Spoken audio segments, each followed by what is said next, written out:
On this episode of Redlit. Long post. I don't know what to call this but employed. Rich boy becomes a car salesman at my dealership. We find the spare key of his Lexus and proceed to make his life a living hell. Don't want to pay for my work? Thank for your giving me your brand. My contractor was cheap, so I made sure to get my money's worth. Long post. I don't know what to call this but employed. Sorry for the weird format. I was trying to make this as easy to read as possible. And I think I accomplished that, but I made the post look really weird in the process. LMAO. TL. Dr. After school club supervisor loses his shit on me. Causes me to hit my head on a desk. My friend gets pissed and writes an email. And, surprise, guess who wasn't at the club the next day? //. So, this was when I was about 14. I was at an after-school club that had multiple activities. Everything from a couple ping pong tables to a computer lab where students were allowed to play games that were chosen by the room supervisor. Usually games like Prodigy, an educational math game. That last part about describing the lab might seem random, but the room supervisor, we'll call him Jake, comes into play during this story. I was walking with my friend to the computer lab to play some games, which was pretty much routine. We sat down, and I don't remember even being that loud, but Jake, who could only be described as a short, fat middle-aged man, came over and told me to shush irritably. I don't really mind, and my friend, who we'll also give a name, say, Nathan, looks confused and is like, you weren't even loud though. I obviously agree, and after a moment, though this time, I will admit I was getting kind of loud, Jake comes back again and starts getting really irritated. He tells us to leave, and though I could have just left, I got defensive, and at this rate, we're all pissed off. I didn't think it was possible.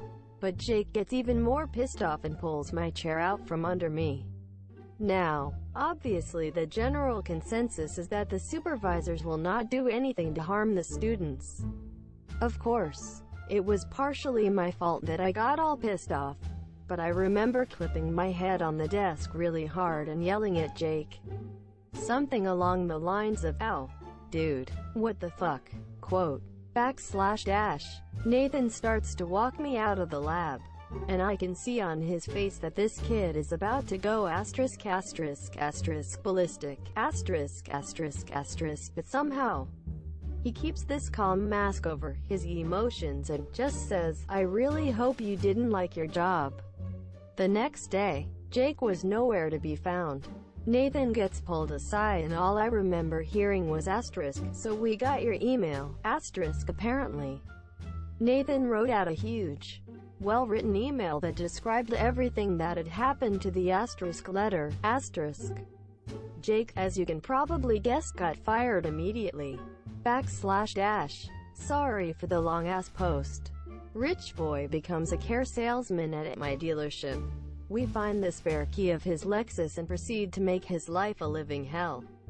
This happened a while back in 2008 when I was starting out in the business. I was broke, a failed engineer from local bankrupt telecom company. I had given up on my engineer dreams and took the only job I could find in a Toyota dealership. Racked with angry Bourbonites whining about their accelerator recall pedal, one jolly morning owner decides to bring in his son as a salesman to teach him the trade. He's an arrogant sissy who for a 30-year-old man uses the phrase, "I'll tell my father," way too much for comfort. The same day we catch on that he has a scheme which is to create fake cash downs on deals, taking the amount off profit, and pocket the customer's checks. We bring it up with management who hate the whole and give him a stern warning. A week later he buys a Lexus trade in which he has undervaluated. We decide with my manager to make his life a living hell by keeping the spare.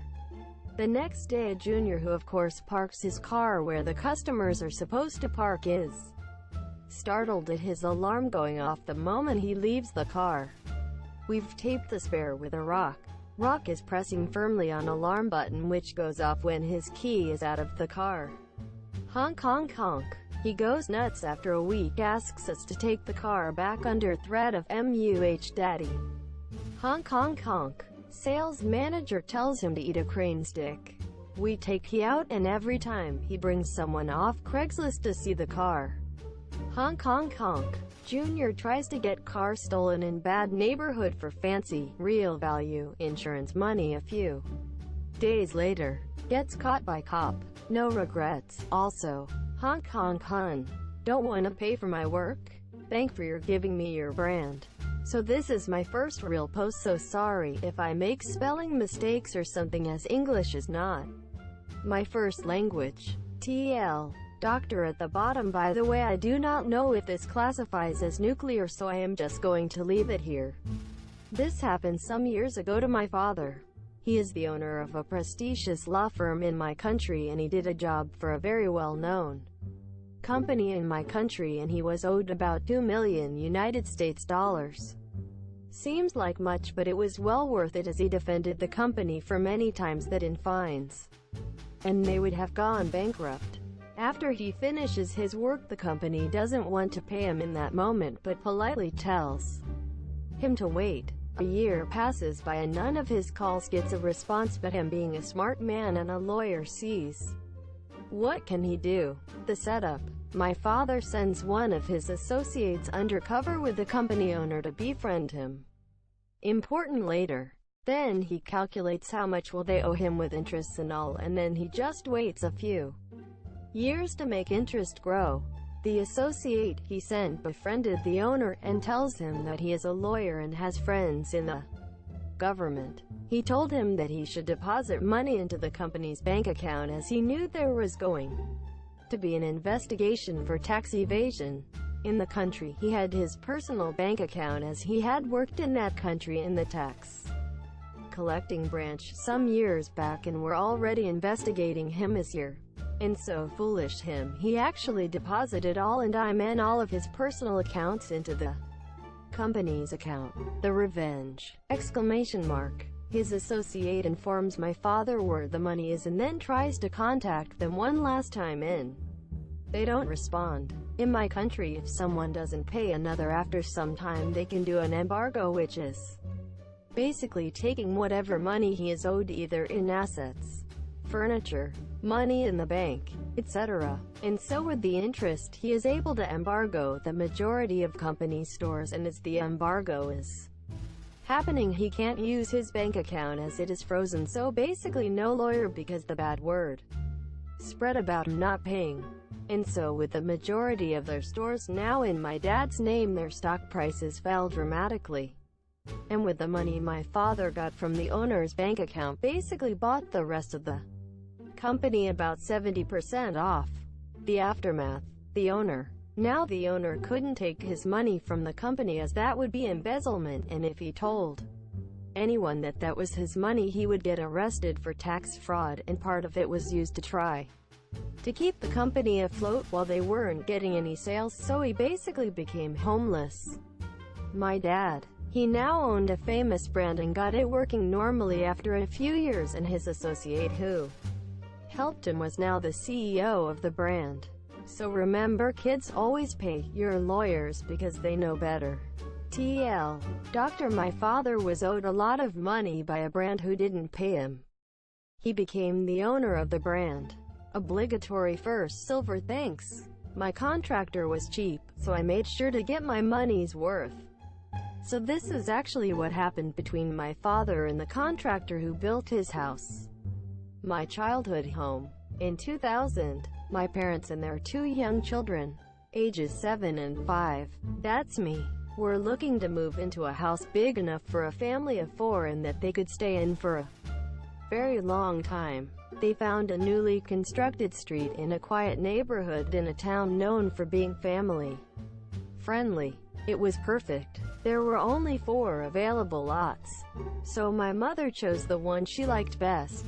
Now the houses on these lots were still under construction, so they were mostly just framing at this point. So my parents decided to contact the contractor, let's call him Alfred, and see if they could have any input into the design, as they had already set up a mortgage agreement on the property. Alfred agreed, but didn't let them do too much, which wasn't all that bad. My parents were pretty busy trying to sell their old house anyway. A few months go by, and the house is finally ready to be moved into. My parents are thrilled. They finally have their family home. We move in and everything's great. For about 36 hours. On literal day 2, the furnace in the basement breaks and spews smoke throughout the whole house, setting off the smoke detectors. The police and fire department show up, investigate, and tell us that we can return in 72 hours. So we stay in a nearby hotel for the 3 days. Everything is great again, until we start noticing a bunch of small details that Alfred seemed to have overlooked. My dad hires a home inspector to look at the house. The inspector finds numerous faults that could cost thousands to fix. My dad is pissed. So my dad, being the calm asshole he is, and I love him for it, decides to get some help in paying for these repairs to his 7-month-old house. You see, Alfred had been the contractor for 4 houses on the street, of which only one, ours, had been bought. So my dad went to the bank and expressed interest in the other lots. He asked that a $1,000 lien be placed on each one. This was all legal. Alfred found out and was rightfully angry. He couldn't sell these lots because of the liens. He asked my dad to remove them. Monsieur, my dad agreed and said he would, if Alfred paid for the repairs. Alfred refused to pay, so my dad refused to lift the liens. Alfred then sues my parents. My parents countersue. The court rules in favor of my parents. My dad had to lift his liens. But Alfred, he had to pay my parents $50,000. Instead of paying $3K for repairs. And a home inspector looked at the other 3 lots and made him pay for any repairs on them. Monsieur. TLDR, my dad's contractor is a cheap asshole, so my dad legally makes him pay more than what he owes.